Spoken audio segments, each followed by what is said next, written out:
Gunung Cikuray.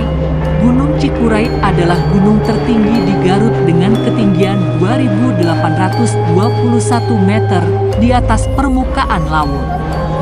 Gunung Cikuray ini terletak di 3 kecamatan yakni Bayombong, Cilau, dan Cikajang. Sebelumnya gunung ini dikenal sebagai Gunung Larang Srimanganti oleh para ahli sejarah, mirip dengan Gunung Salak. Gunung Cikuray yang terletak di Garut ini juga memiliki makam suci yang konon dipercaya sebagai sesepuh Cikuray. Ada sebuah puncak yang bernama Puncak Bayangan, di mana fenomena aneh katanya sering kali terjadi yang dialami oleh pendaki. Salah satu kisah yang paling sering disebutkan adalah penampakan seorang wanita berwajah gelap, mirip dengan sosok kuntilanak, yang sering kali muncul di salah satu pos pendakian dan mengikuti para pendaki.